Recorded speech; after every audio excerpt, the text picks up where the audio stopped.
I look fucking put together.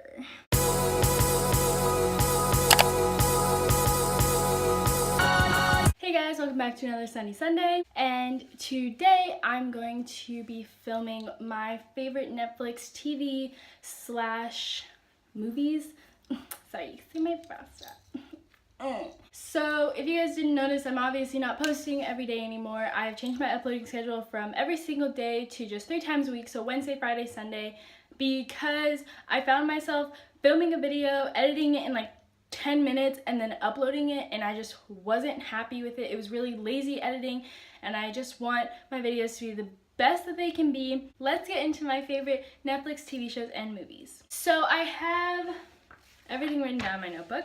I have like 2 kids shows, a bunch of teen shows, and then like 4 movies.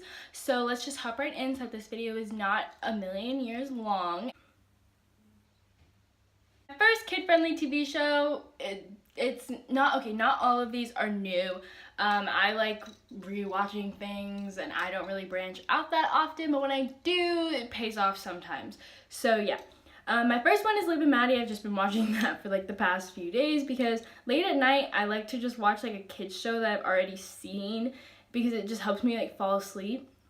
So yeah, I've been watching Liv and Maddie. It's basically about these 2 twins. One is an actress, one's a basketball player, and it's just their life with their family in Wisconsin. And then my second kids TV show is Phineas and Ferb. If you guys don't know what Phineas and Ferb is, we can't be friends. Like, I love Phineas and Ferb still. It's basically just these 2 boys constantly building new, projects every single day, and it's just their older sister Candace trying to bust them, and the mom never sees it, and there's like this weird subplot where their pet platypus fights this weird dude who just like builds stuff from his traumatic childhood. So yeah, now moving on to teen shows. I watch a lot more teen shows than kid shows, and by teen shows this doesn't mean that like a 12-year-old can't read it, so like don't attack me in the comments, 12-year-olds. It's a bit like more dirty humor maybe, or like just more like teenage concepts, I guess. Like, it's not like something that you'd watch with your super strict parents, like Phineas and Ferb. First one is Big Mouth. If you guys have not seen Big Mouth, it is probably like the funniest show. I can watch it on repeat like forever. It's these 2 boys, Nick and Andrew, and basically they're just going through puberty, and all their friends are going through puberty, and there's a hormone monster who helps Andrew go through puberty, and it's just like the struggles of puberty in a more extreme way. The second one is Friends. So like Friends is actually something that like I'd watch with my dad, but like Big Mouth isn't. But Friends has like some more adult type humor. Like you wouldn't, I guess like it's still funny, but like when I watched it when I was like 10, I didn't get it as much as I do now. The other one is Disjointed. This is definitely not something that you should watch with your parents. It's basically a show about these adults who work in a dispensary, and they're all high, and it's just like their life, and it's so funny. I live in Colorado, so you know, like weeds everywhere. The next one is End of the Fucking World. These 2 17-year-olds, James and Alyssa, who run away from home, and it's basically just like their struggle by trying to stay away from home and dealing with like everything that they've been through. And James is a psychopath. He basically, Alyssa likes him kinda, but James just went with Alyssa and like became friends with her so that he could kill her. So yeah, like basically the show is like James wanting to kill Alyssa like falling in love with James, and just like needing someone to love her because like her mom doesn't stand up for her and her dad left. The next one is On My Block. The only complaint that I have about On My Block is the girl that plays Olivia, but we won't get into that. If you guys have seen On My Block, you know exactly what I'm talking about, like the problem with Olivia. So yeah, but it's about these 4 kids who grew up in the hood, I guess. No, I can't even say the hood, like it's the hood. So yeah, these 4 kids going into high school, and 2 of them, like Caesar and Monique, they have this like thing going on, but they don't tell anyone about it because they don't want to ruin the rest of the group's friendship. And Caesar joins a gang while Monique is away at a writing summer camp. Then when she comes back, they have to deal with all these changes, and basically high school tests their friendship. And then Olivia comes along, and it's just The next one is Dear White People. I have not finished Dear White People.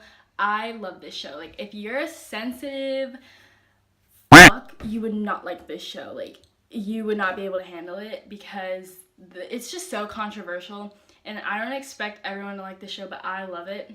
It's basically just like Black Lives Matter related show.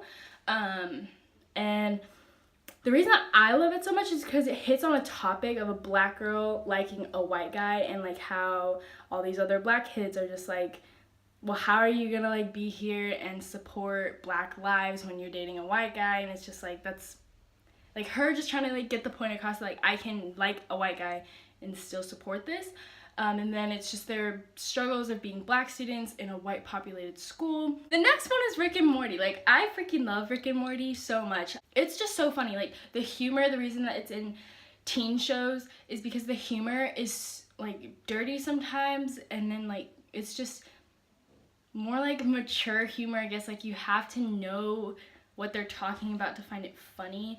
Basically, Rick and Morty is this grandpa and his grandson building a bunch of experiments and stuff like that, and going on crazy adventures because the grandpa is like a crazy mad scientist sort of dude.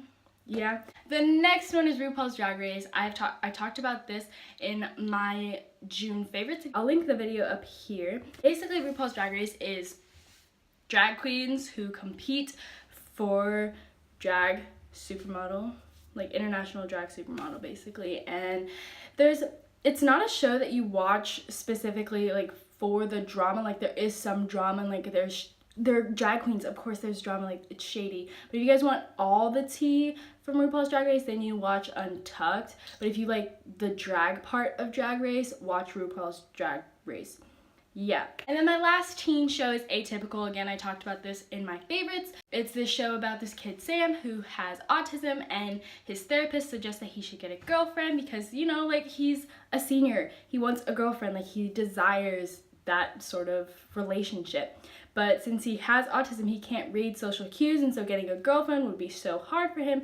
So basically it's just him, like I said, trying to get a girlfriend. And I'm literally obsessed with that actor. I can't pronounce his name, but I'll put it on the screen. And now moving on to movies. The first one is Shrek. Once again, if you have not seen any of the Shrek movies, we can't be friends. Like, what? Which one is your favorite Shrek?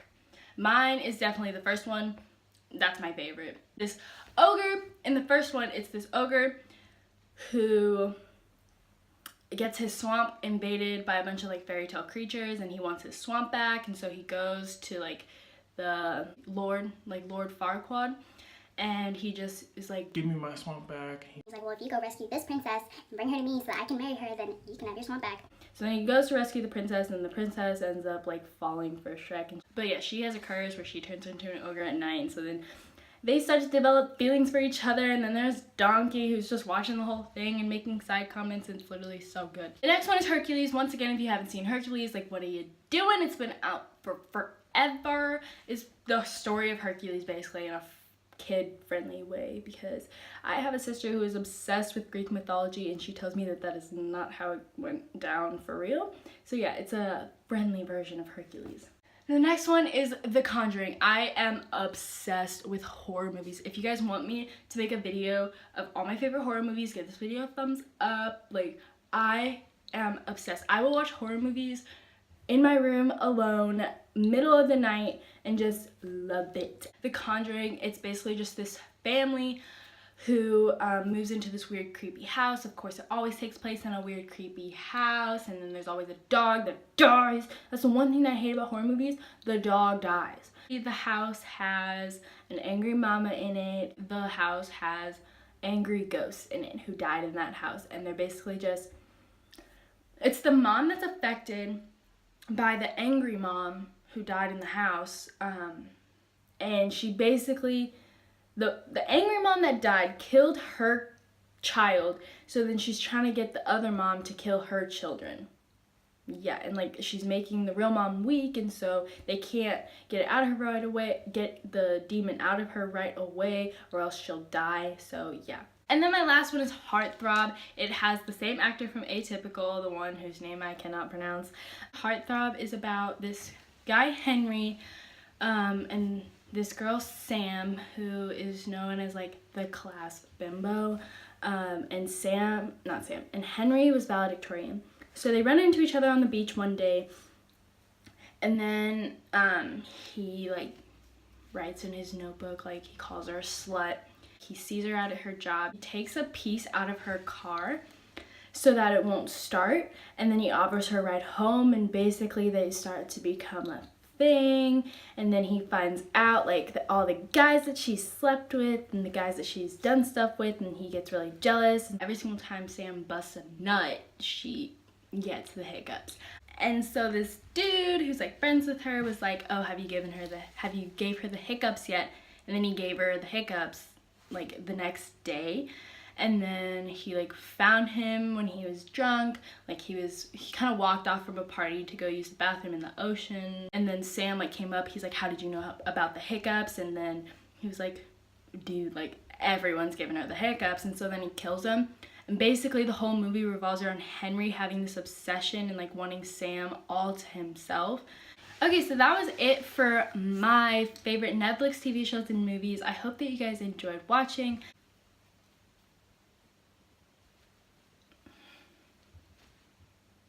I will see you guys in my next video. Bye, my Subshine.